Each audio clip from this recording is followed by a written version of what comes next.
Good evening, everybody, and this is Noreen McClendon. This is I'm your facilitator and host, and this is another episode of Free to Heal. We're so glad to have you with us.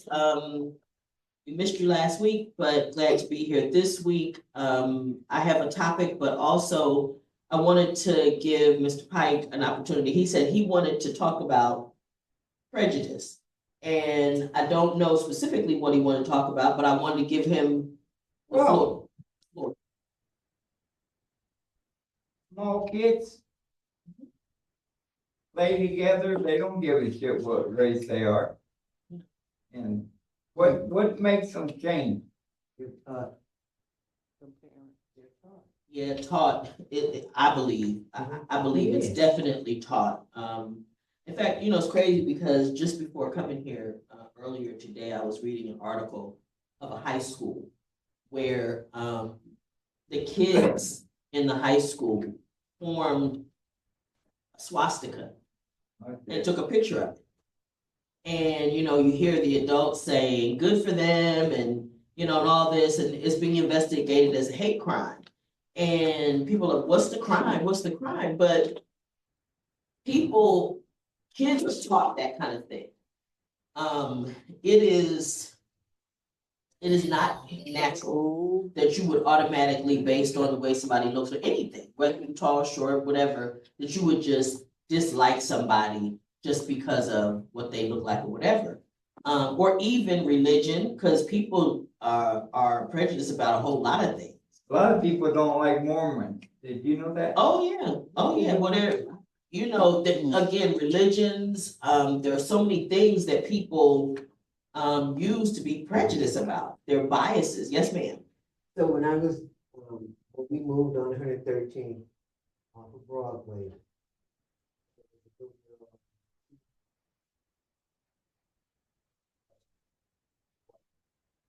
they would cross me back.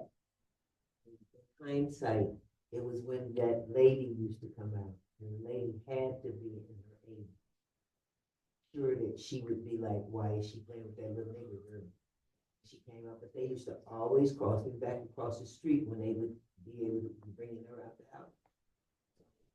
So they let you play with her for a little while, but then when the older lady came, if they were taking her somewhere, me and her used to play in her yard all the time. And then that's when I thought about it years later, I said, that old lady came out, and that's when they used to make me go back home. And the sad reality about it is that people cut themselves off from the goodness in other people. My mom taught me that, well, she didn't teach me, she put a bar of soap in my mouth. She says, everybody's the same. Mm-hmm. And you don't pick people by their race. Now, you can hate somebody who is a different race, but that's on an individual basis. Yeah, but in the long term, but when we were in grammar school, I used to fight over the word cracker like you wouldn't believe. Oh yeah, because you growing up in Compton. Now, when you first moved there, was it predominantly white, or was it changing, or did it change after you while you were there? It was like 80% black when I was born. Okay. Yeah. But like I said, when I was in school, we fought about 2 words. Nigger and cracker. That's right. Equally. And wasn't it Negro back then? Oh no, it was nigger. Really? Oh yeah. Oh yeah. But oh yeah. Meaning the slur. Just like cracker was a slur, nigger was a slur even then, right? But the sad thing about it is that I didn't know why I was fighting, to be honest with you. Wow, but you just knew that you wasn't supposed to be called that, or you wasn't supposed to hear that word. And I'd go to kick ass. Yeah. The sad thing to me is it was all for economic reasons. It was all about money. It wasn't never about nothing other than that. Money, caste, position, power, Control. you know, control, all of that, that's it, but it really doesn't have anything to do with my anything mother else. didn't move out of Compton until after the war strike. Uh-huh, But during the war strike, she wasn't going anywhere. well, that was her home. Yeah, and she liked the neighbors and they liked her. Miss Corrine, pressed hair on Sunday mornings, would you like? You know, I used to go every school day to Aunt Corinne's house. Mm-hmm. And everybody called her Aunt Corinne because she had 3 kids that they were her aunt. So Uh-huh. everybody called her Aunt Corinne. Uh-huh, I don't think she wouldn't whoop my ass. I'm sure she would. You know, like on Saturday, she'd make homemade ice cream and shit. Uh-huh. Yeah, and you know, me and Joyce used to go over their house all the time. But you know what I remember about that house? Hmm. Was the smell of that hot iron. The pressing cone. Mm-hmm. And it definitely has a smell, and I remember you telling me that, and so, he loved the smell. I didn't love it. It just was familiar, huh? Yeah, I knew what, every day when I went over there, she was getting the girls ready to go to school. And, Yeah. But prejudice is a sad thing because, it cuts people off from I from hate, each other, and, you know, it's not a good thing. It's not, like I said, I just see people cutting themselves off, and especially when you think about and I'm sure that this was part of Trump's problem is, he knows that he's not superior to him. And when Barack Obama became president, it just was more than he could handle. Because it just screamed in his face that he was not superior to this man. he's been a piece And of shit all of his life. whole life. And the sad thing is, he's really a sad case because his father never showed him love, and he's damaged, and he just damages other people. But You know what who he reminds me of? Hitler. oh yeah, No, much. I'm just saying, he picks races to get people to go do something. And denies it, but that's okay though. But you know, the beauty for us is that we don't have that challenge here, right? We just all the same. All of y'all crazy, Yeah, equally yeah, you. led by the that one over there. Hey, Uh-huh. I didn't say nothing. Baby, I'm with us today. AC, like Atlantic City. Oh. Yeah, AC. Yeah, uh-huh. Oh, Yeah, okay. she's the head crazy one, and so we're okay with that. We get it. But you know, there's something that Ms. Vivian talked about a couple weeks ago, and I wanted to go back to it. And that was and I apologize that I didn't do more on it before I got here today, but and that is treating myself like a business. And when I wrote the book, I was writing about how in business you make decisions. There's only so many resources in business. So for example, if whatever your business is, you know how many people you need to get the work done. You know the best time of day to do your business. You know whether this is something your business should engage in or not. These are the kinds of decisions that business owners make every day. You know what rate you should pay for a person. You know, these are things that business owners have to decide every day. Now, what that means is even large corporations, they may have huge payrolls and all of that kind of stuff, but there's still a finite amount of resources, right? I was working on a project one time, and it was a mixed use project, and it was $1 billion project, right? Sounds like a whole lot of money, but when you consider what you got to build, and then all of the things that can come up, if it's $1 billion project, they probably budgeted like 180 million or something like that as the actual, and then 20 million for a contingency, or if something goes wrong, if the plans aren't right, or something changes. So you usually have, and in commercial projects, you may even have a little bit more, but long story short, you're gonna put aside some money, just in case something goes wrong. But in projects of that size, whenever that happens, when the hits come, they're big like that. They cost a lot of money. But the reason I say all that is to say this. Businesses, large and small, decide where to expend their resources, what they spend their time, their staff time doing, what they invest in.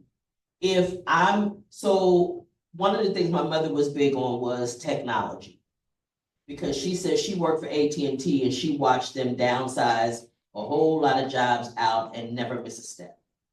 And it was technology. So while we've always been a small organization in terms of small business, in terms of our size and how much we have in assets, et cetera, her thing was this: she would never tell us no if we needed technology, if we needed a computer, if we needed a software, if whatever it was we needed, if we needed a big thick stapler, if we needed whatever it was.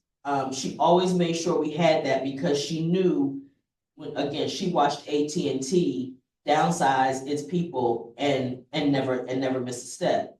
So now think about that as if you look over your everyday life and what you spend your time engaged in, who you spend it with, how much effort you give them, how much energy, how much energy you put into the relationships that you have.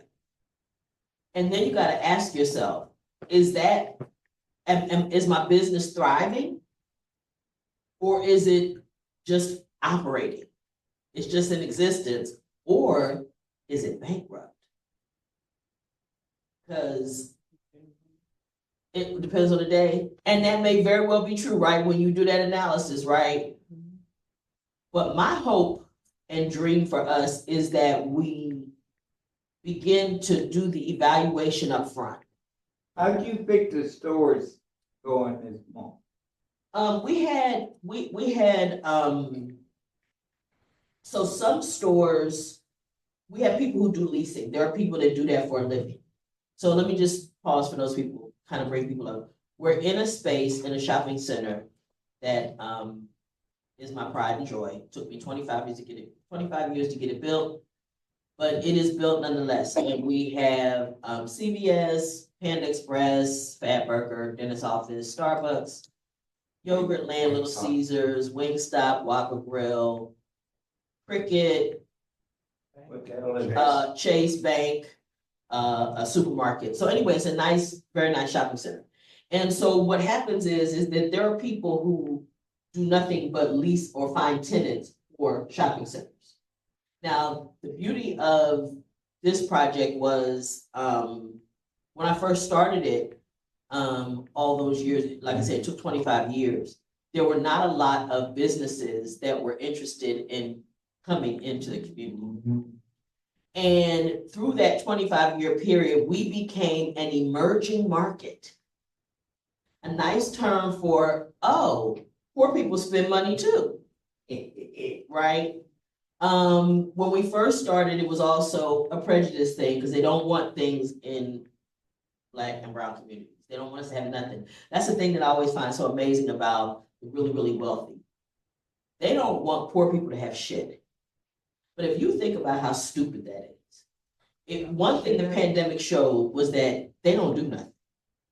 They need the people that they call essential workers. They started naming them essential workers. They need the people at Home Depot and the supermarkets and all these places, because they don't do anything, right? But they don't want them to have anything. Anything that they do that benefits them is, quote, a handout, even though they're paying taxes and all that kind of stuff. But if you think about it like this, how dumb is that? What is any building? The strongest part of any building is where? Foundation. It's at the bottom. Physics tells you gotta take care of the bottom in order for the rest of it to stand, but they so arrogant and they cut themselves off. But in other words, so we had a guy who did leasing, And one of my partners on the front end on the development side, they built, that was what they did. They only built shopping centers all across the country. So they have relationships. And speaking of which, that's a good thing to say too. Everything is done on a relationship basis. All business is relationships. So when you do business with people, I find that collaboration is the best way to get things done. Adversarial relationships, like, they don't work in the long haul. But that, I mean, When you fighting, when you constantly fighting, I gotta win or win-lose. The only way I feel like I won is if you lost something. That's Donald Trump's mode, which is why he's not successful. He's never been successful at business. Any business, any person that's filed 6 or 7 bankruptcies, they're not a successful business person. Right. And don't tell me that it was your genius to use the system that's in place. Nah, that's hogwash. You're not good at business, and so as a result, you file bankruptcy. And again, every relationship, right? Every relationship that you spend your time in, you have to ask yourself, is this improving my business? Is this making my business thrive? So when people say, like, there's this concept that there are gold diggers and that kind of thing, right? And only, and women only want men for their money and that kind of thing. Let me tell you something. I don't need a man's money, but there's some things he gonna have to give up he gonna have to deposit some stuff over here. He gonna have to deposit more than his good looks and his time and attention. But although I will tell you, with my love language being quality time, if he doesn't invest his time and attention, he could buy me all the gifts in the world. It wouldn't matter. It wouldn't matter. I wouldn't be interested. And I think it's because my family, the way we were raised, we always hung out together. And so that's what makes me feel love, based on my experience growing up, is being around people. If you don't hug me, that's my love language. We can just be around you, just don't touch you. Yeah. Just don't hug you. Hey, why are you so mean? Did the experiment in my family and everything. okay, and so it is what, yes, sir, go ahead. Yeah, so I thought I'm your one of new the things family that you now. mentioned that was so powerful was in the context of treat yourself like a business. It's really important when you run organizations to define what your strategic objective is. And what you plan, what are you trying to accomplish in the organization? So is it for-profit, non-profit? Are you trying to scale? Are you trying to build $1 billion organization? What are you trying to accomplish strategically? And then from there, to your point, you define everything cascades from what investment choices you make, resources, tools, staffing, location, everything, your audience, etc. And so I thought what was so powerful about your statement of treat yourself like a business, if you define what your in-state objective is, what you're trying to accomplish, then are the people, is the education that you're getting, how you spend your time scrolling through TikTok, scrolling through Instagram, is it helping you accomplish your strategic objective, or is it hurting you? The investment choices that you're making, sure, you may love Starbucks, but if it's not helping you save the way you need to, is it hurting you or helping you? So I think, what was so powerful a few weeks ago, I really had to take a bit of self-reflection and say, okay, what are you trying to accomplish? Whether you're in prison, out of prison, you name it, is it helping you get to your strategic goal? It's not, you have to make very hard decisions to say, hey, And it also feeds directly, what you just said feeds directly into having a label or defining what kind of relationship this is. See, because, people today, it's so common for people to say, oh, we don't need no labels. We don't need no labels. Well, I always say, if it's not defined, it's nothing. It's just nothing. And if it's nothing, then how do you determine? There is no strategic plan. There's nothing strategic about that at all. It's just taking up time and space. It's just a waste of time. What are we doing? Because you can't even determine if, let me say it this way. So if a person is going to be my friend, like Miss Carter, she's my friend. I don't force her to hug me. I don't force her. She's my friend. And if Miss Carter says to me, Noreen, I'm coming to your house to pick you up to go to the movies on Wednesday at 7 o'clock. If Miss Carter doesn't come, Miss Carter's gonna call me and tell me, hey, I'm not coming or something. Miss Carter's going to be accountable to me for the fact that she made a commitment to me. If a guy is trying to date me and he wants to call me and say, we're gonna do this, and then not show up and not call, my friends don't do that, but you still gonna want me to do things to you, right? You gonna want me to take off my panties.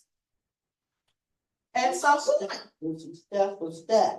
you see what I'm saying? And you think you get that? Tony, my friend, me and her don't take our panties off together. We like each other a lot, but we don't do that.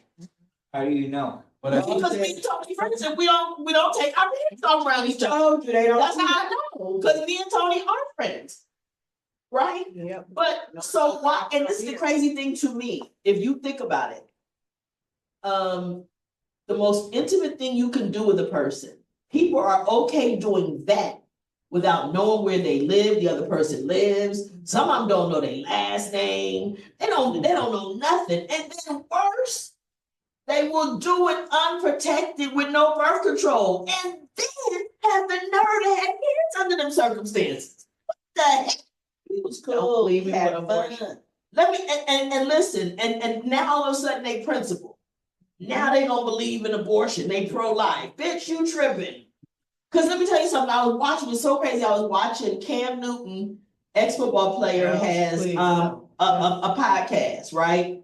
It's called Freaky Fridays. Track cast. Okay. And he had a guy on, and you guys might know who he is. I don't know. His name is Sammy. He was a singer, I guess, at some point. You know who Sammy is? His mom committed murder. Oh, okay. So yeah, because they talked about it, right? Yeah. Well, they both have children with women that they were not in a relationship with of any kind. They also both have kids with other women that they were in relationships with. So now they blending these quote unquote families. The children are related, but these are people that they both admitted on this podcast they didn't know these women. They didn't know them. But now you procreate with them? Do you know what kind of chaos that is for the children? Well, because guess what happens? I like barmaids. So yeah, but you didn't have no kids by him. So one thing is No. for sure. Okay, so you have these children, and now the parents are getting to know each other. It's like on the job training with somebody's whole fucking life. What is wrong with you? On the job training as a surgeon, as a brain surgeon. Hey, you a brain surgeon, and we just gonna go in here and see what's happening. We're gonna go in here and figure it out. We're gonna look, let's see what we can do. Well, you know what I got in here now, I'm mad at you, and now I moved my hand the wrong way, and the scalpel and cut something it wasn't supposed to cut. Really? Nicked an artery. Okay, and now, okay, but the kids gotta live with this. Collateral damage. It's Total collateral is one of the things that I say earlier in the book, Herbie Highway. I talk about the fact that it is really not a good idea. I do not understand why, because I don't even have a problem. Listen, and I'm not saying this from a standpoint of moralistic or prude or none of that. Because don't nobody like a good one better than me, okay? I'm just saying, okay? I can guarantee you that, okay? But the difference being this, now. the difference being this, You get is somebody that waiting. there's no reason to bring children into that circumstance. I say this, like, I say innocent lives is what I say. Yes. I say innocent lives, like for me, not to cut you off, drill down that label, because as I have watched Cam Newton over the years and the women that he has procreated with, both in and out of the relationship, the chaos that, that ensues with them in the beginning. And I'll even go a step further and say Nick Cannon,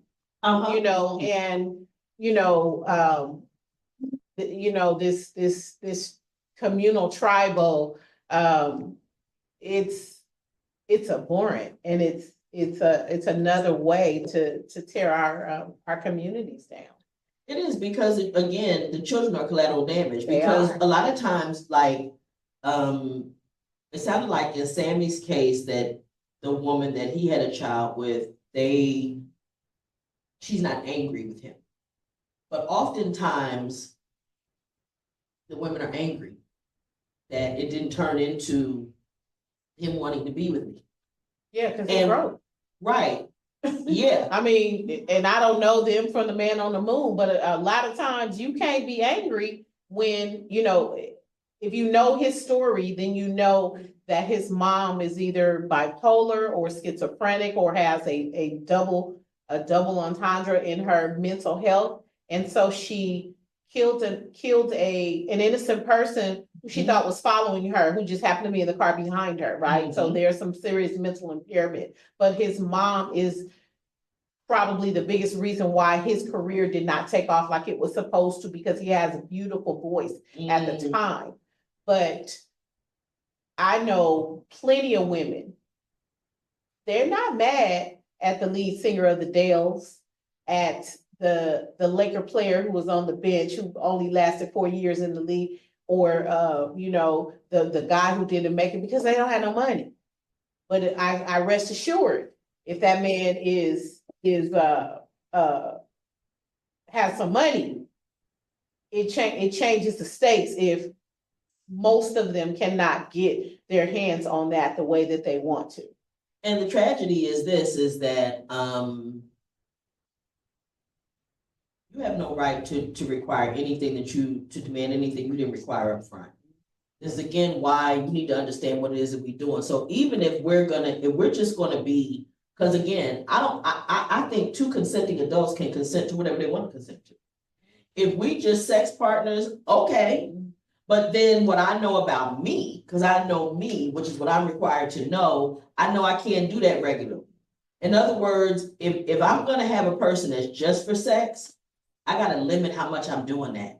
I can't do that every day. You know, You know what I'm what saying? I used to piss people off in prison, Why? cause you get a guy who says, anything that we do in the privacy of the bedroom is cool. Oh, And I tell them, well, what happened if that broad strap on the dildo and did it to you in the butt, and they get madder and shit. well, yeah, I would imagine so. If they're not into that kind of thing, if you know, but understanding this, that if this is the importance of establishing at the beginning, what is the nature of what it is that we're doing? We can always renegotiate. You can always renegotiate. If your feelings change, things change with you, there's nothing that prevents you from saying, hey, I feel some type of way, or I've changed, something's changed in my life, right? Something's changed and now I want a different kind of relationship. Understanding that the other person doesn't have to agree to new terms. But when they don't, that means that the relationship is over. And that's just what it is, but that doesn't have to be a bad thing. We don't have to argue, we don't have to argue and fight about all that. You see what I'm saying? Like we often talk about Gladys Knight and them, there's no way this can have a happy ending. Yes, it can. It can have a happy ending because it's just over, right? Mm-hmm. You know, it's like when you're in a bar. Okay. I don't do those often, but go ahead. Okay, but that's back in my day, that was the thing. Pick up. Right. And a dude will bump anybody he can. It doesn't matter what their race is or anything. He just wanna have a good time. Oh, you mean he would just have sex with anybody? Is that what you're saying? Anybody he could, yeah. Oh, okay. Well, I mean, that's still pretty much the same today, right? That's what I'm Yeah, saying. it haven't changed. Listen, that's the one area where a lot of it, you know, people are attracted to who they're attracted to. And the interesting thing is sometimes it's not even necessarily a physical thing. It can be something else that attracts a person to somebody. And that's okay. Again, all of these things are possible, but what it requires is for us to understand and be clear about what that is. You got to know what your strategic objectives are in this relationship. How much time, because you see, if you're only going to be a sex partner for me, you don't get a lot of investment. If If we're dating, looking toward getting into a serious relationship, that's another kind of a phase. Then that means another level of investment. But understand this, with each level comes responsibility. I think to that point, like I think about the season, like it's the holiday season. So if you're a company, some companies will hire seasonal staff, right? But seasonal staff, the criteria to become seasonal staff is very different than a part-time employee, than a full-time employee versus even a board member. And so, but you have to your point, define clear expectations up front. Yes. And then set rules of engagement. And as over time, if you really like the seasonal employee, you need to communicate. I want to hire you permanently. I want to hire you permanently. Right. What would have to be true for that to happen? And so Right. I do think in different stages in people's lives, you may be in the mood for seasonal staff. Hey. But Oh, okay, you should make sure you okay. provide clarity, you align to that. And you Yeah. make sense in terms of what it looks like, and then, if Yeah. things change, they change appropriately. You woke down now? Yeah. You woke, he got you? Yeah. Okay. Yeah, something happened over there. Seasonal. Something happened with Di wants some seasonal staff. I don't Wait now. So she didn't need a part-time employee or full-time staff. She had a seasonal worker. Let's take you on down to the work source. And listen, let me just say this. If I were not afraid, I would ask further questions. There's a lot of questions, but I know I'm more Leave it afraid right to there. answer. I'm more afraid to answer than Leave it right anything else. there. We're gonna leave it right there. Leave it right You're there. not playing right there. Yeah, she woke up. And then that voice, She woke up. I'm scared. I'm afraid. I'm afraid. So She even removed the sucker. yeah. So we just have to understand. Okay, seasonal employees excite some people. I don't know, whatever it is, right? But just recognize, and then you gotta figure out what you wanna be. Right? You gotta figure out, do I wanna be seasonal? Cause some days that may sound like a good idea to me. I ain't gonna lie to you, just for now, okay. But then some days that don't sound enticing to me. Sometimes I want more than that, right? But I gotta be honest with myself first though. Right, like what I shouldn't do, what is not fair to another person is to sign up to be seasonal when I know I really want to be long-term, full-time. All right, you see what I'm saying? Like that's not fair either, right? But the first thing you got to do is you got to know yourself. Yeah. And you got to be honest with yourself about what it is, who you You are. got to be straightforward. Yes, ma'am. You got to be straightforward with yourself, because you don't want no part-time lover, full-time fool. Then you got a sex partner. Then you got someone you're in love with. Come on.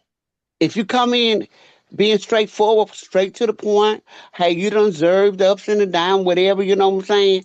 Then you know which direction you're taking. Yes, yes. And you know what happens is the less likelihood that you're going to get hurt in the process. What tends to happen though is people tend to very casually hang out and start having sex, and now they've been doing it now for 30 days, and now they're quote unquote in a relationship, and they haven't defined the parameters. They have no job description. They've made no agreement. There's no compensation, no engagement letter. You know what I'm saying? What are we doing here? Right? There's no offer letter. Right? What are you offering Money me? on the table? Hey, and it might be, but look, but how much, right? And is that money consistent? And when do I get it? Because my handbook say my staff get paid on the 5th and the 20th at 3 o'clock. At 3 o'clock on the 5th and the 20th. That's not on the 5th and the 20th at 9 o'clock in the morning as soon as you get in the office. Right? So they can't even be mad until after 3 o'clock. Oh, but they be mad. It don't stop them. They be looking, they be calling. Look, as soon as the phone start ringing, they looking for their paychecks on the 5th and the 20th. They get the call every week. And it be the same people. But listen, but guess what though? This is the beauty of it though. Think about it. Is that there is something in writing that determines whether they have a right to be upset or not. If you don't like it, that is in writing in this company. If you don't like it, now you have two options: stay or leave. There you go. Stay or go. And that, my dear, is usually where people get pissed off, and then it becomes complicated. No, it ain't. Is it working or it's not? Do you want these terms or not? You know, I quit a job. You remember that song, Take This Job and Shove It? Uh-huh. They had a box machine that taped boxes. And they always put two people on it. Uh-huh. But every time he put me on it, I was by myself. Mm-hmm. And I got so frustrated and that song came on, I called that foreman over and told him, fuck you, I quit. And I must have scared him because the main foreman worked there in the daytime. He called me in and he says, I don't have any openings in the daytime, but you scared the shit out of this dude and you can't work there no more. But guess what? So now look, now think about this, right? Now you talking about whether you working on a box machine with all your clothes on. Think about this, right? You had some standards, right? Yeah. This treatment was not acceptable to you. And you said so. Yeah. And that made them say, okay, well then you can't be here. Do you know that relationships really should be just that simple? If we're doing it right, if we're doing it with intention, if we're doing it thinking of ourselves and our energy and our time and what we invest in, it'll be just that simple. Because either I want this or I don't. Either this is working for me or it's not. Now, how does it get complicated for people? I know this is not working for me, but I sure do like it when he touched me right over there. Well, maybe I could, maybe he'll change, or maybe I can tolerate it. That's when you violate your own standards. You violate your own standards, and anytime we do that, we are violating the very source that's in us, and that is not going to end well. That doesn't end well. The most painful relationship I ever had, I kept insisting, and I would put my feelings, my standards and everything aside I would lower them to try to be with this man. And it almost cost me my sanity. And why? Because I had created an idol and I didn't know I had done that. But I had created an idol anyway. Everything that he wanted was more important than what I wanted or what I needed at that time. And so whatever he said or did, I went along with it. And then I'd get mad, or my feelings would get hurt, and I'd pull away, and then he'd chase me down, like a dog, chase me down, hunt me down till he could get me back and get me back in the cycle.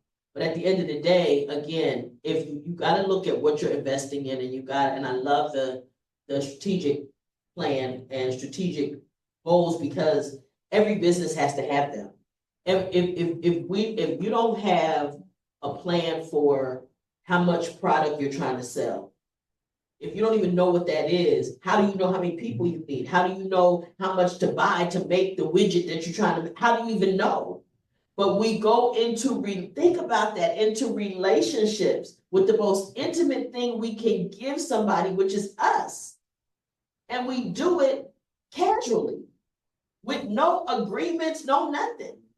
With nothing. It's just, well, sure, she's showing us cute.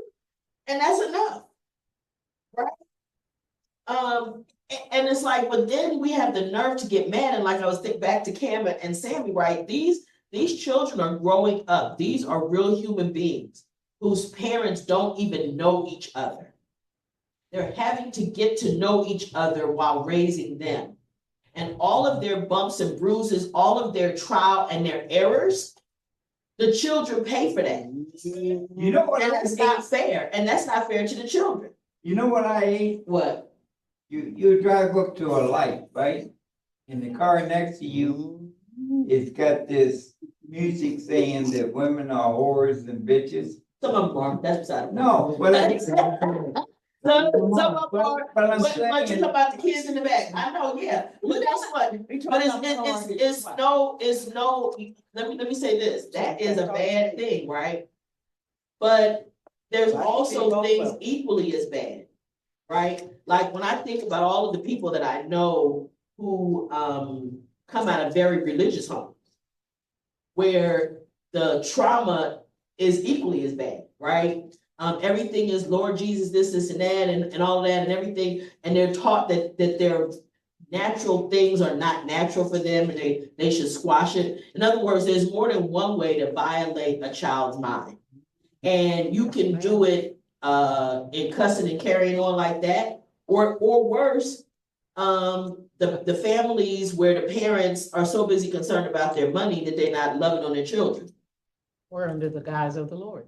Right, under the guise of the Lord, right? Abusing them and doing all kinds of stuff. Yeah. More things have been done in the name of religion and stuff like that to children than anything else. So there are lots of ways that we need to be careful about how we engage. Like I say, I don't have a problem with you doing what you're doing, but why are you bringing another life into that circumstance? And why are you now, you on your high horse now, you don't believe in abortion, but you don't even know the man you about to procreate with. And in the case of Sammy, right, that's really important because his mama had mental illness. You don't think that traveling the genes, boo-boo? Right. You don't think that you needed to know, I want to know that you got crazy in your bloodline. I mean, Why do you say the woman? Couldn't the man be fucked up too? either Yeah. or. Yeah, but in this particular case, this guy Sammy, these women, I mean, the woman that he had a child with, they didn't even know each other. And this particular guy's mom was the one that was. Well, how do you know it was his kid? Oh, he knows. He claimed it. That's for sure. He didn't argue that it was. I'm telling the story he told. Yeah, but I'm not speculating. He said they were not in a relationship and they didn't really know each other. And they're getting to know each other now. But the child is already here. The child is already here. That's fucked up. Well, that's my point, right? But this happens so many times a day. There are too many children born of all nationalities all over the place from this same kind of mess. Yeah.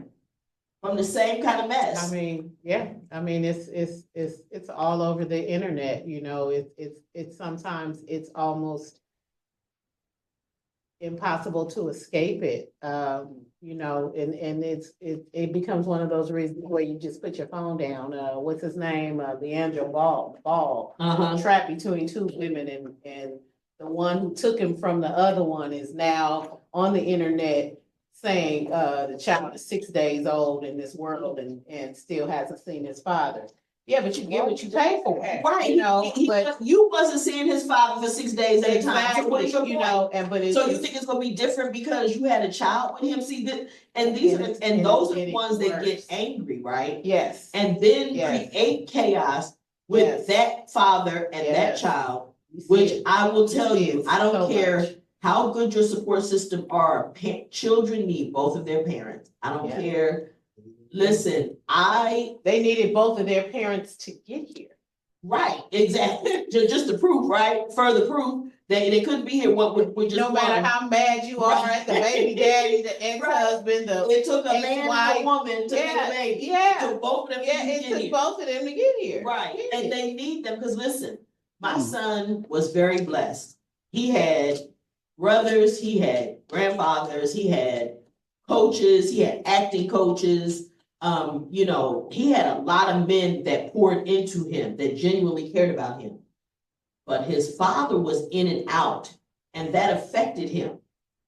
Before my experience, because I felt like my mom did a great job raising my brothers. Like, they both turned out to be great men in terms of being men as far as I was concerned, certainly at that point. But what I didn't realize, I didn't see the scars that my brothers carried. I didn't know where they were. By the time I'm thinking about it, they were buried so deep and covered up with so much stuff. And the hole that was in them for not having that relationship with my dad, I didn't understand. I didn't know it was there. And then, so I'm thinking, well, no, you could successfully do that because my mom did it. But no, that wasn't successful. And when I look at, It was survival. it was survival. They survived it. They did. And my mother did a good job helping them survive it. Yep. But what they were missing, what was missing in them, what the pain was, the pain that they carried every day for my father not being in their lives the way that they wanted that, the same pain that my son carried. I didn't understand that. I hated my dad. I told my dad from the time I was 7 years old, I said, when I get big enough, I'm gonna kick your ass. And mind you, his response was, bring it on, you little bastard. but keep this in mind though, because see, that's a prime example where your father was in the house, right? So listen, people would say, oh, it's not good to have single parents and all this kind of shit. That wasn't healthy. You see what I'm saying? Your mom and dad fighting like that and talking the kind of stuff and all that, that wasn't healthy either. I had a judge who told my mom that he would let me go if my dad wasn't around. Mm. And my mom told me, okay, I'll do that. As soon as we drove up, who'd I see in that house?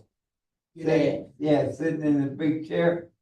That was his chair. It was his house. Yeah, I used to rob that chair every Saturday morning. Looking for coins. Yeah, cause he'd have coins because he was out drinking all night. So I want us, this is something I wrote. If they can't define what they want, how can I tell them if I'm able to fulfill the order? How can I tell you? How can I tell you? How can I agree? How can we have any understanding if you can't even tell me what the requirements are and what you need? How can you do that? How long did it take you to learn that? Shit, how old am I? Wait, when did I write this? Shit, you know what I'm saying? Like, I can't tell you a specific day, but I can guarantee you by the time I wrote this book in 2018, I had figured that out. But I say that to say it didn't all come at once, which is why I'm grateful to have been able to write something like this so that there's some people, maybe if they read it, they don't have to go through what I went through, the hurt and the pain that I went through. I was blessed though, Pike, because the most painful relationship I ever had, I was in my late 20s. So the bulk of my adult life,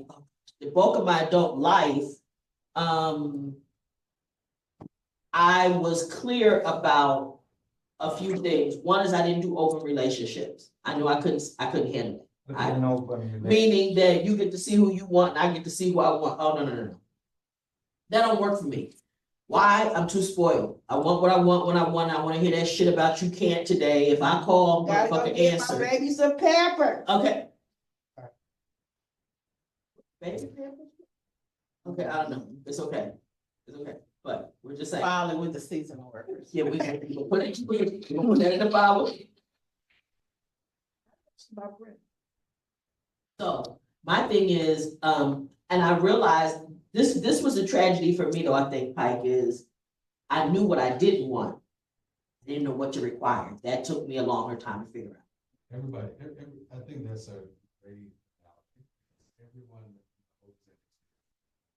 you went up to a drive-through and you looked at a menu and they say, welcome to wherever, can I take your order?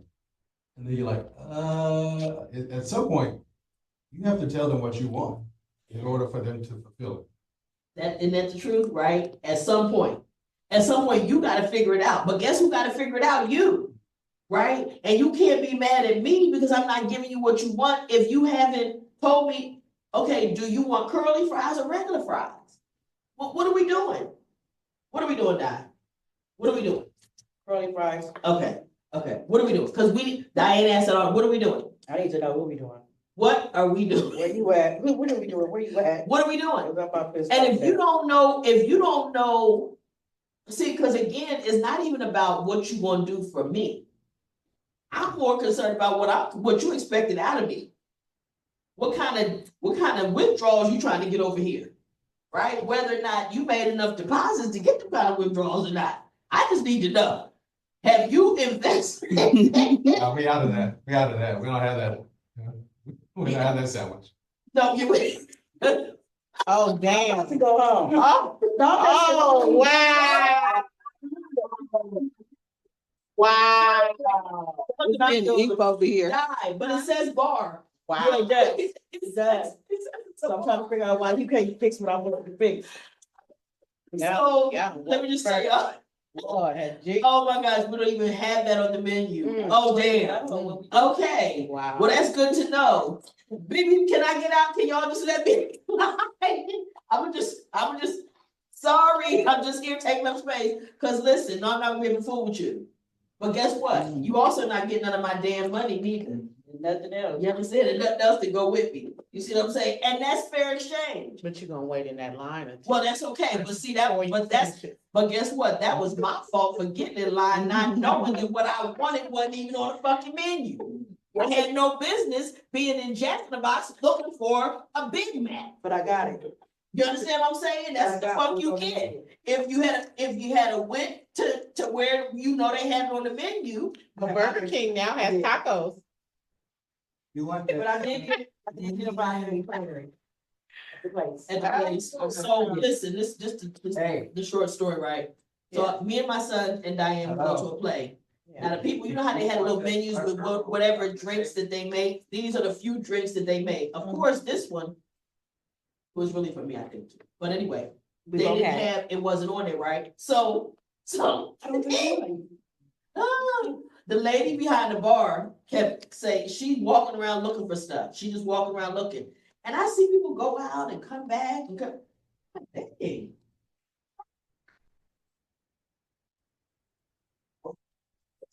There, they come back, they just laughing and carrying on. They've been gone at least a good 30 minutes, for real.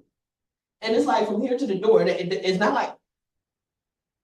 So Diane said, the lady kept saying, walking around looking for stuff, and Clavon, because he thinks she's funny, she thinks he's funny, he telling her, that's not on the menu.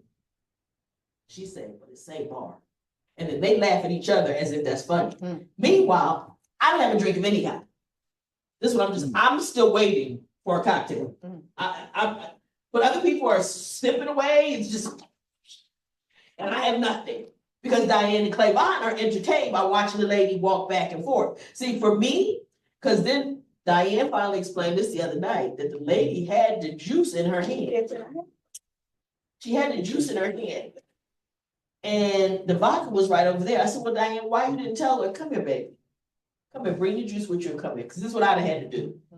What I mean, just sit that down right here. Now you see that vodka over there, go get it. Because see, for 30 minutes, but see, Clavon and Diane was entertained with each other. They laughed at. I don't have the patience. I just the vodka. I kept saying, because it's right there. She walk off again. And they thought it was the funniest thing. They were entertained, but it took me a long time to get my drink. So again, it wasn't on the menu. It wasn't on the one, it wasn't the one that was right here that said, this is what we serve. And so the lady didn't know how to shuffle, she didn't know how to switch. Now keep that in mind. People may not know how to switch. When you decide, if you get started in a relationship, even if y'all haven't defined, right? And now I'm feeling a little different. You know what I'm saying? I might want a little more. I might want a little extra investment over here. I might want to invest a little bit more, right? Well, guess what? It may not be on the menu. It may not be on the menu, baby. And if they can't do that, then I need to know that, and I need to realize that it's time for me to move on. Or I have to accept that I'm gonna have to keep having the same one, just the ones that's on the sheet right here. I'm gonna have to just the ones that they put on. That's all they have.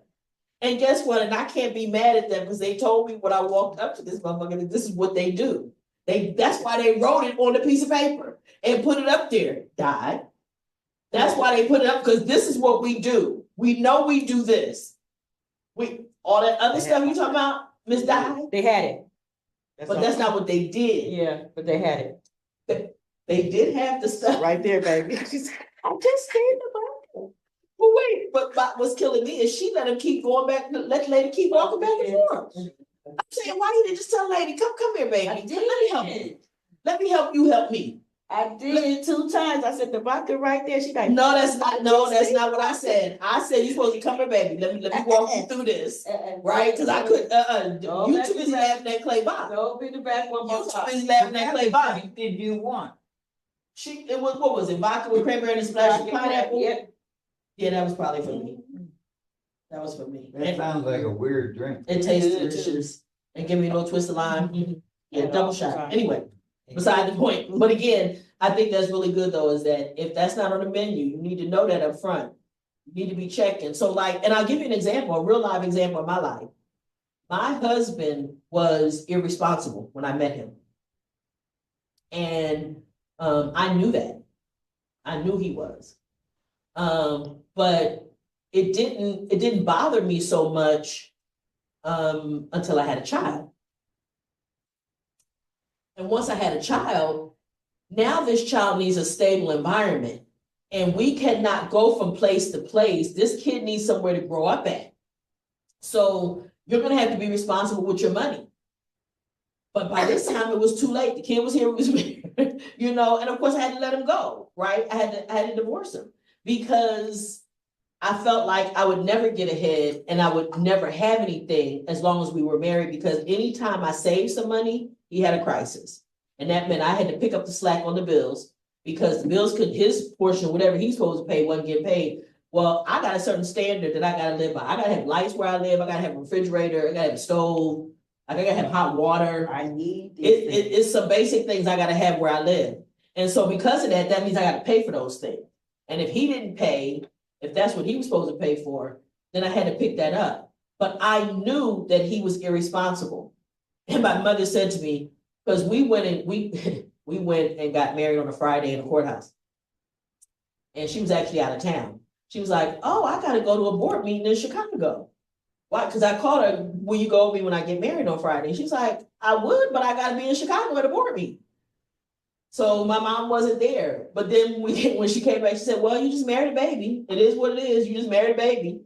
And she said it so matter-of-factly. She knew exactly what she was looking at, right? But of course, I didn't, at that point, I didn't get it. You know what I'm saying? Right. So my point is this. I knew up front that he had irresponsibility as a character trait. Why would I then turn around and be angry when he displayed irresponsibility just because we had a baby? What was that going to do? That's dumb on my part. Every day of the week. I think I write about it in the book too. How am I going to be angry at him for something I knew he didn't have the capacity to do up front? I knew he didn't have that capacity. Character that he's always displayed. He's been who he always was and he always will be. Well, why did you, if you married him and you knew all that, why would you divorce him because of that? Because the shit was gonna kill me. It was gonna drag me down into a hole. And I would never thrive or have anything because I was constantly around that kind of financial irresponsibility. And why did you marry him? Because the pogo stick. Okay. No, I married him because in my mind, I still wanted to give my son an opportunity to be in a nuclear family. And that's the truth. It was as irrational, a nuclear family, a father, a mother, and some kids. I wanted him to grow up with both of his parents in his household. I also had a very big thing. Again, these are all superficial reasons, not things that I advocate at all. I didn't want my son to have a different last name than mine. I always felt some type of way about that in school. Why your mama last name? You know, I was judgmental. I was a kid. What the fuck did I know? I didn't know anything about life. But so I married him because when I agreed to marry him, I thought I was in love. That's why I agreed to marry him initially. But I do think, to your point, if we're drawing it back to what you said at the beginning, which is, treat yourself like a business. As organizations grow sometimes, the type of talent that you have to have in the organization sometimes evolves. Yeah. The skill set that you need in your startup is sometimes different than when you go public. That's true. true. Traded company. And so as you initially decided to be together, even though there were deficiencies, as you grew as an organization, your expectations and your criteria and the needs of the business changed. Right. So it's okay for you to fairly assess that and say, hey, I may need to move on from this management team. I need different talent.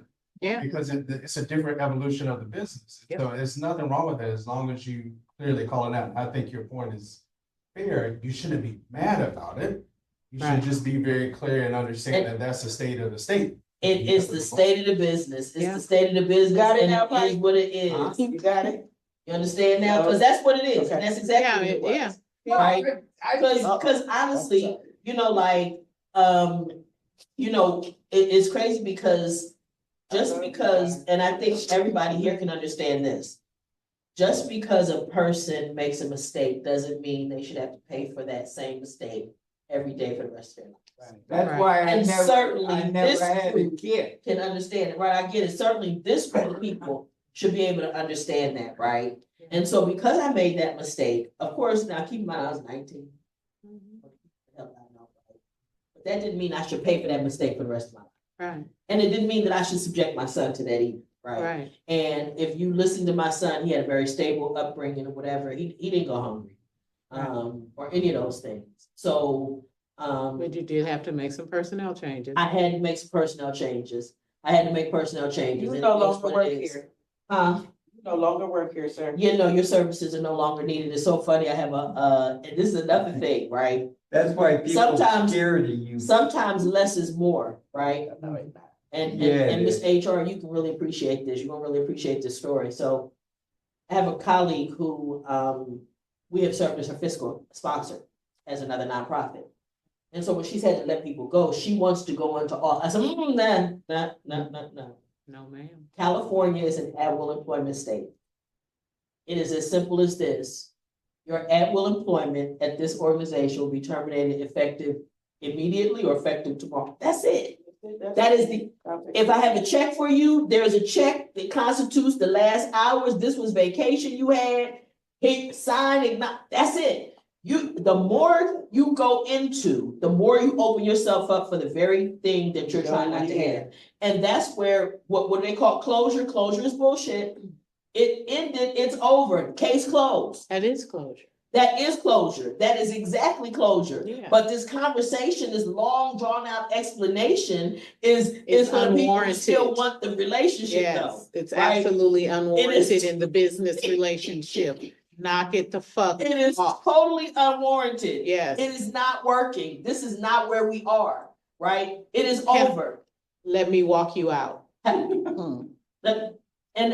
You keep. I mean, I've been in that situation where I've had to say, Your keys in and garage this remote, please. dismissal meeting, this is not the proper place to debate. No. I have your check, Yes. I need your keys, Yes. and I will walk you out. And that's it. And let's go. And that's it. That's it. And interesting thing from a legal standpoint, the more you do after that is the more you. It's the worst. Chaos. Is the more you That's open the yourself crazy up thing. to litigation. Litigation. Not chaos. We don't want to. Litigation. We don't want to be in litigation. No. Let me tell you this. We don't want to be in litigation. No. The mamas in paternity court and No. family court No. and all of that and custody and Mm-mm. no, No. we don't want to be in litigation. No. But that's where you're gonna wind up when you out here Keep casually, when you keep talking and keep no.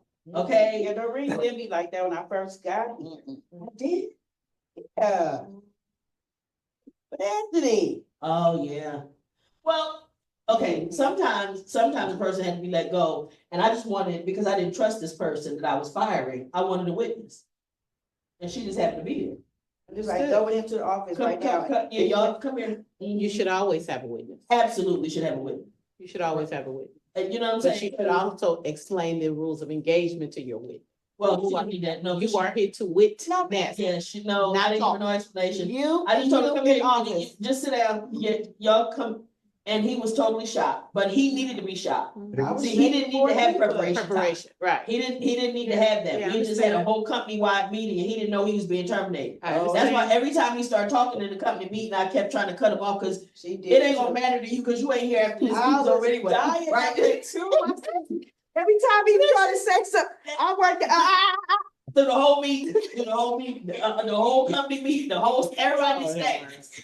Because Yeah. whatever you saying is irrelevant, because you don't work here anymore, you just don't know it yet. It's like the person that's dead and they don't know it, they haven't passed out yet. They've been punch drunk and they haven't fallen over yet. Yeah, no, that was him. He didn't know. But it was okay. Listen, because again, what I understand is in ending relationships of any kind, be decisive. So let me say this to everybody. Can't hit it one more time. Sometimes you can't. No. If you do that, you're Close your gonna eyes. wind up in Close your litigation. eyes. You're gonna wind up in litigation. Close your eyes. If you go to hit it one more time, you're going to wind up in litigation. You extend, Yeah, that's pretty that's much. all that extra information, ain't it, Tony? that leads Trying to to tell you. litigation. I'm just telling Trying to y'all, tell okay? So again, I want Miss Vivian and Miss Monica. Hey, Miss Monica, can you chime in for me, baby? Talk to me. Nervous? Don't do it like that. Monica, you hear with me, babe? What about you, Carlos? What you got to say about the topic? Well, I'm pretty good. How are you? All right. That's good. That's good. It's the first time today the safety mirror, the mirror. Huh? It's the first time today. Yeah. Yeah. Oh, okay. So a long How time. you enjoy the topic?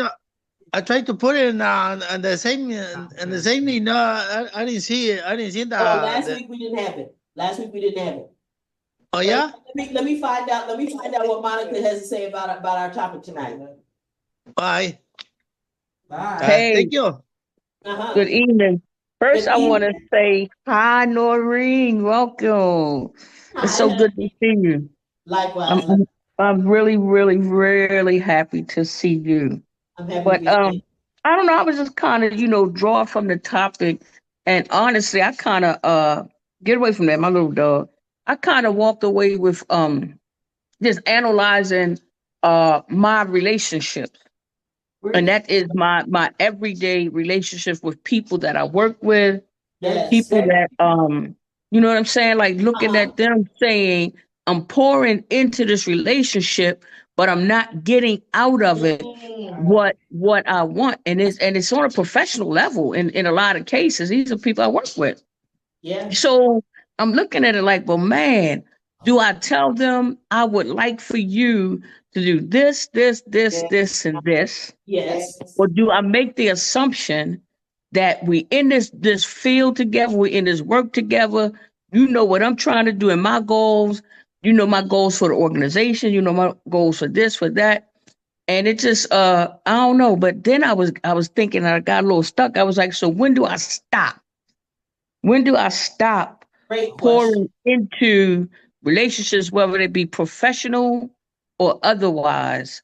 When do I stop investing time and energy into people who you want to be on your team, but they're not helping the team move forward?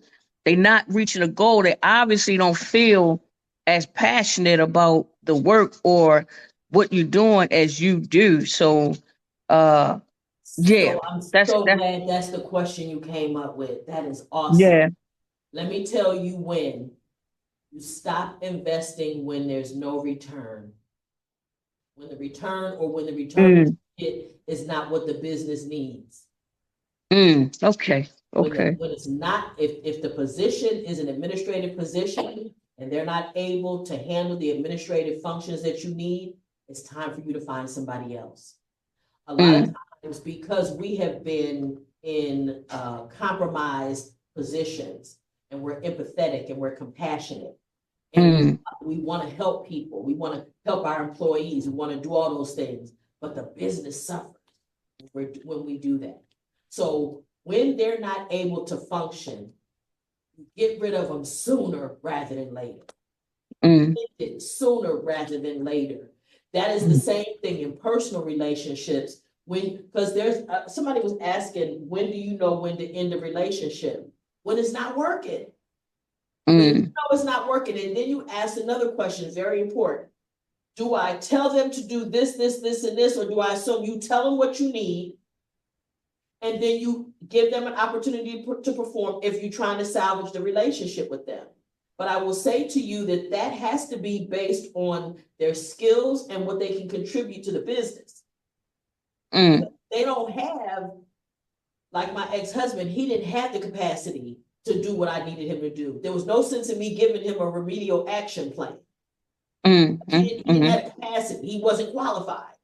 mm, And the same would be true for you. If you got people who are not qualified or they're not, like you say, they don't have a passion for the work. If the passion for the work is necessary and they don't have that, go find somebody else that can. The sooner you let them go, the better to release them to their destiny, right? Let them go and mm, find out what's for them. and then you can get the person so that the business can continue to thrive. Okay, so when is it time to get a relationship? When it ain't no return. Mm. Like we're not making no money, we're not building no buildings, whatever it is that we're trying to do. Right? So at the end of the day, it becomes again incumbent upon you to understand what is your primary goal? What is your strategic goal here? What are you trying to get accomplished? Okay. And are they, like Mr. B said before, are they taking this business by their actions and the money you're paying them? Are they taking the business where you want it to be, or are they taking you further away? Mm. Because if they're not contributing and pushing it forward, it's time for them to go. Why? Because every business has a finite amount of resources. I don't care if it's $1 billion business. Trust me, they got $1 billion expenses.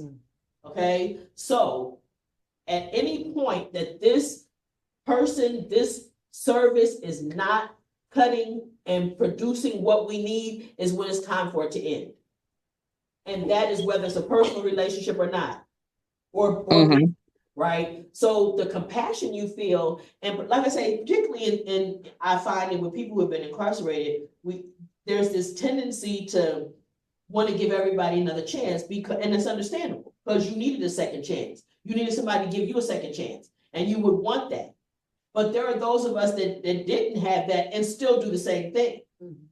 Done it too many times, but I can tell you in no uncertain terms, hands down, the people that I have done the most for have been the people who have come back to be the most vicious against me. They always come back to haunt me. They always come back to try to sue me. They always come back for payment. Longest pieces of rope. They had the longest piece of rope, and guess what they trying to do? Yeah. Whoop my ass with that rope. Yeah. They sure do. Yeah. And if they hit me with it, they would. Right. They would love to tear everything down on the way out the door. Right. So the longer you engage with them when they're not performing, the more damage you're doing to yourself and to the business. But there is also a relationship assessment, and you spoke upon it. But I think that it's very important to touch on it again in the guise of that relationship, be it professional or personal. If you are struggling, you have to redefine the nature of that relationship, and you have to be clear with your expectations. And then you have to go and assess their emotional capability or emotional intelligence to the role that you have assigned them. Because if they do not have the emotional capacity or intelligence in order to carry out what you're asking them to do, you are setting them up for failure. And why not failing your business? And why not give them a position that they're good at? And guess what? It may not be in your company. Right. Release them so they can go somewhere and find a job that's good for them. Yes, Positions, I'm glad you brought that up. yes, ma'am. So I want a position in the company that it seems that it gets this kind of response every time I like to talk about it. And I don't understand why. I really think I would be great at that.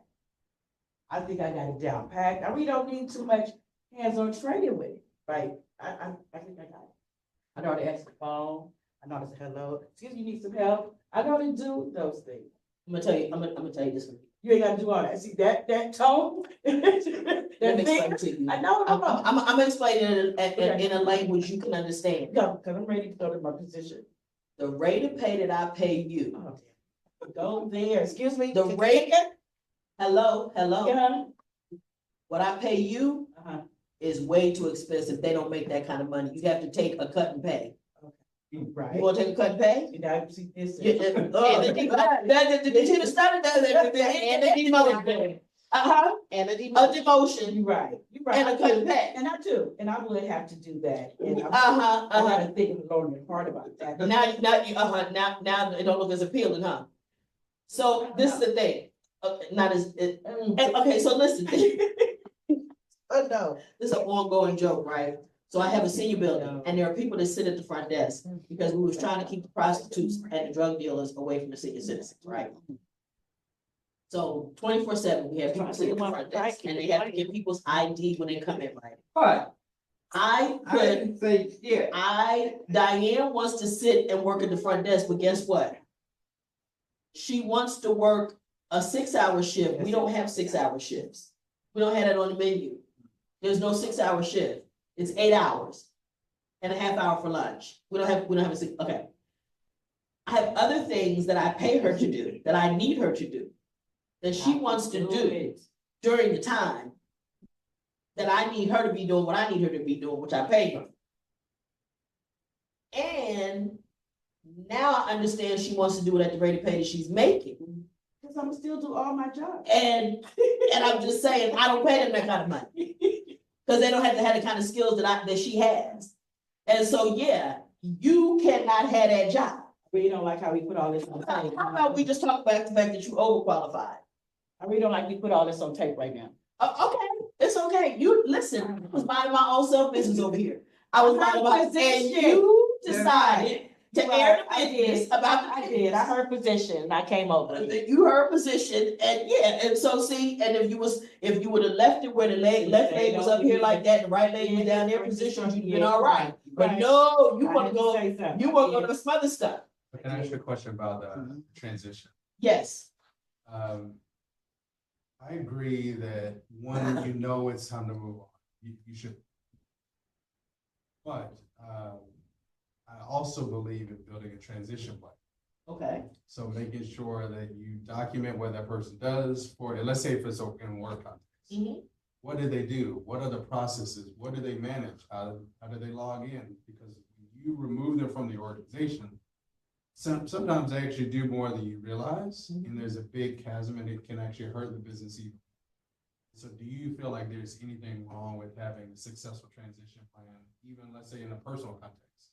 So sometimes you may get lonely. If you cut somebody off immediately, let's say if it's just a friend, not a roommate, just a friend, you may be going to the same places, you may be doing the same thing. I think it may be smart to build a successful transition plan to know what will happen.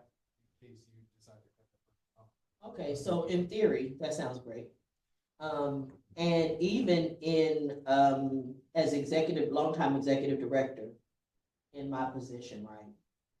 I have developed a succession plan, a transition to transition me out of some of the things that I don't want to do.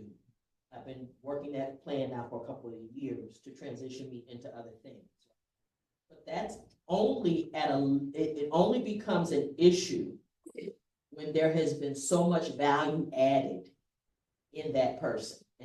So if the relationship, business or personal or professional, right?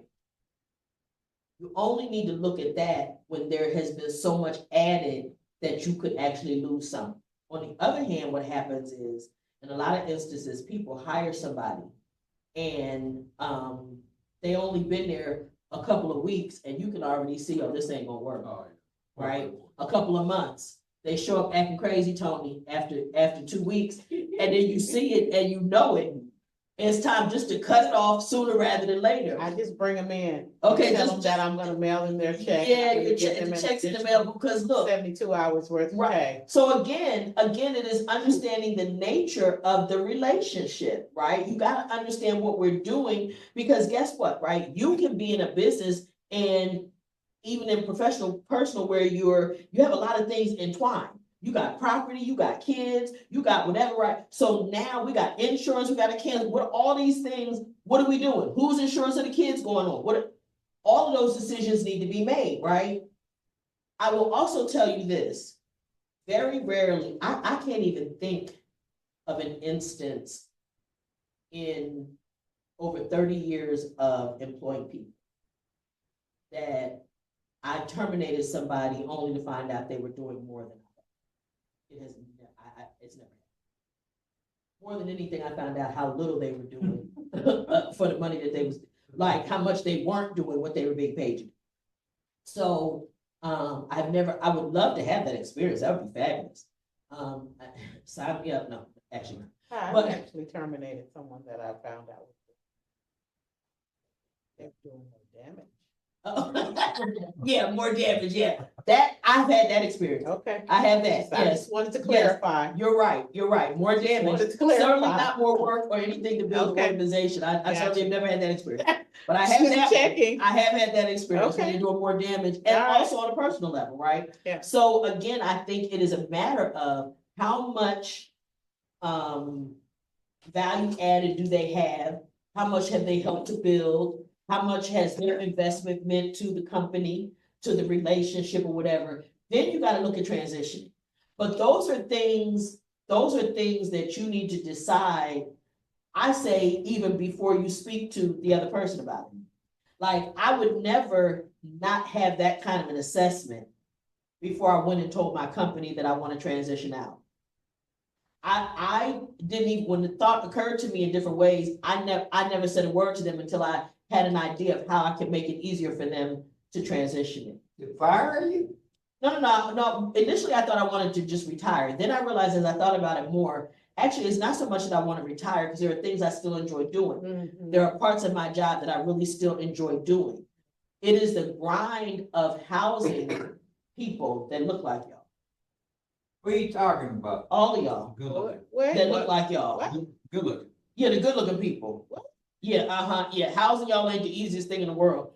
And after, since doing it since 1992, Mhm. I don't want to be bothered with the day to day. Right, But that was the piece of it that I don't want to do anymore. right, I don't want to hear about I don't want to hear about right, it, right? yeah. Transitioning those services. Right, but Yeah. the other things that I have built at Concerned Citizen. Yeah. Introducing people to the jobs behind the camera and entertainment industry, the work with prisoner work, this kind of thing, like Free to Heal. These are things that I built at Concerned Citizen. And so these are things that I enjoy doing. I love to do all of these things. So it occurred to me, well, maybe you just need somebody to take over the housing piece. So I've been training somebody, and I'm going to create a position for her to be the director of housing. Why do I gotta be a her? Well, that's the person that I chose. That's the person I chose. You know what I'm saying? And That's why I can't get a paycheck. Well, you don't have any skills. The ones you had, you can't do anything. So you were a plumber, and you can't even do that no more. So you just sit over there and do what you're doing. I still want a $1 check. Yeah, well, people in hell want ice water. That ain't happening either, so it's okay. So at the end of the day, again, that's the transition, right? But the good thing about that though, was the idea that it made me think, if I was going to leave, how do I help them? Because I've been in this position for 21 years and been at the organization since 1992. I'm the only one that really knows all the moving parts. So it wouldn't be fair to the board just to walk away. Create an SOP. Right, and I gotta figure out a way to do this. So, but that's again, all that investment though for all them years, right?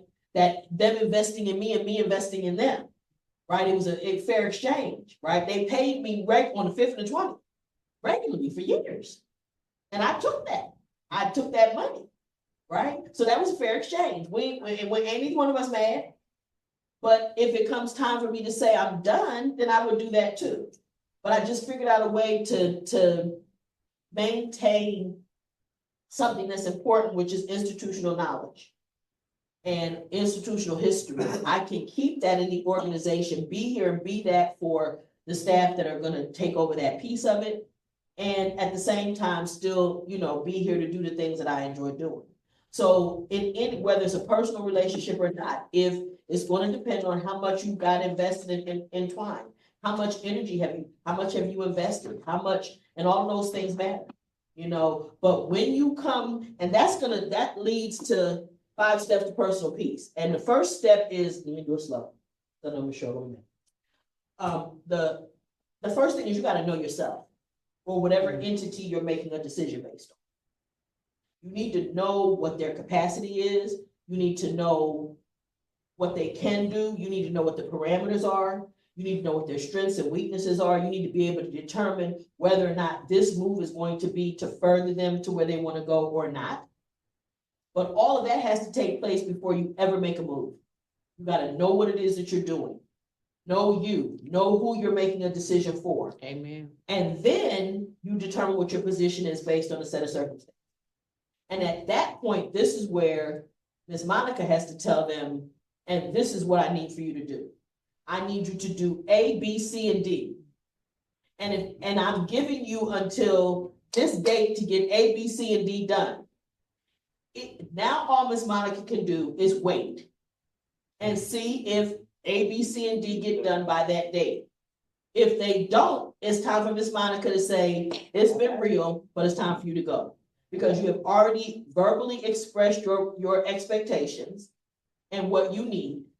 And now you have given them an opportunity to function with what you need for the business. And if they cannot deliver, that means it's time for them to go. They can no longer serve your business and it's time to find somebody else. And it's the same way in your personal life. If I need this, and this, and you can't provide that, then it's time for me to move on. Or I'm going to stay expecting that I will never get that. But then I can't complain about that. And that's a choice, remember? And it is a choice. It is a choice you have made, and you own the choice at that point. Right. You own that choice. You don't get to bitch and complain about it at that point. Because you knew, you said what you needed, they didn't give it to you, and you stayed anyway. Shut up. Shut up. You don't get to whine and complain. You're not a victim. Yes, ma'am. Okay? Stop. Yeah, just stop it. Stop right there. No more complaining. So I think I'm gonna give everybody an opportunity. Any last comments from anybody? Yes, ma'am. I just want to say I'm very pleased that you had the forethought to know that it would still be all right because the guy was not functioning for Cleveland to raise him without him in the house because that also messes. I did know, and I knew that me being who I am, when you start messing with my money, I have an attitude. Yeah. I get a bad attitude. Here. If the lights are, they threaten to cut my lights off, not if they off. I have an attitude when they threaten to turn my lights off. And pink notice. The pink, but a pink notice ain't nothing. It's the one after the pink notice when they come to the door and put it on the door. That's the one when they serious. The pink notice is when the first ones don't mean nothing, but the pink notice they say, but when they come to your door, that's when you're in trouble. No. I pay on the pink notice. See, I pay on the pink notice, right? Because I know, see, they want, you know what I'm saying? That you Yeah, the pink notice, that's when they really mean it. They're like, okay, I want my money now, okay? But when they come to your door, yeah, I don't want nobody. I've had them put it on the door. Yeah, no. And that tells me they're gonna come back in 2 days if they don't get their money. Oh, I don't like that. Yeah. No, we shouldn't have that. I'm gonna wait till the pink notice. I'm okay with that. But that's because they just now getting serious. The first one was a suggestion of what they would like to have. They would like for me to pay it by such and such a date. That was a suggestion. I don't even want the pink But notice. I stopped doing that with my credit cards when I realized how much I was paying in late fees and everything else. It's like, no, you pay them on time. Yeah, because they have a little attitude. They want to add extra money on. See, the other people, they ain't add no extra money, so it wasn't no big deal. Right. But you live and you learn. You live and you learn. Any other final comments, y'all? Great topic. Wonderful. I love the analogies. Wonderful. Thank you. And you know what? It's the kind of thing Miss Vivian started it because it was a couple weeks ago and she was saying, that she liked that. Think of yourself as a business. And, a lot of times when Yahweh is working through you, you understand it, you hear it, you know it, but you don't think about it until somebody else brings it up. Just how good that really is. And it's interesting because every time I do an 8-week session, somebody picks that up. That stands out to somebody. So I know that was divinely inspired, and I'm grateful that, he has used me. Amen. Huh? Yeah, I don't know. I guess before we go, I just want to say again, and I know I said it before, but I just can't tell you how much these Tuesday nights mean to me. And I'm just so grateful to our Lord and Savior that you are actually here leading in this space, because we're not going to be on this planet forever. We are here but a few short minutes. And when God put people in your life and in your space that get you on your way and that you meet on your journey, we just need not take it for granted or take it, lightly. You know what I mean? I do. I appreciate man, that.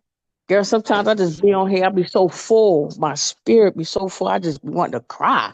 I be like, shit, I'm ready to cry again. I My love it. ass, I love it. That means that's him, baby. That's him. girl, I'd be ready to That's ball, him man. I'm moving. telling you, it's That's just, him moving. That's him moving. That's how you know it's not me, yes, Monica. indeed. You see what I'm saying? That's how you know that it's him working through me because, and that's where Yeah. all the glory gotta go is because that's why I tell people all the time, I'm humbled and I'm grateful that he gives me this. And this is why Mm. this means so much to me, right? Amen. So Mm. I'm gonna have, a procedure done on the 24th, so I won't, so I'm thinking my last group will be the 23rd until the 20th of January, because I'm gonna have to. Okay. But I definitely will be back. I also am looking at ways to have it go, but have some old videos or something playing during the time that we will be here. But Yes, ma'am. and then the other thing is too, I'm sure that I want you to know this too. If it ever gets too bad, you need to holler. Just get my number. Get my number. Hey, I Get love you, my sister. number. And Get my number, thank you. baby.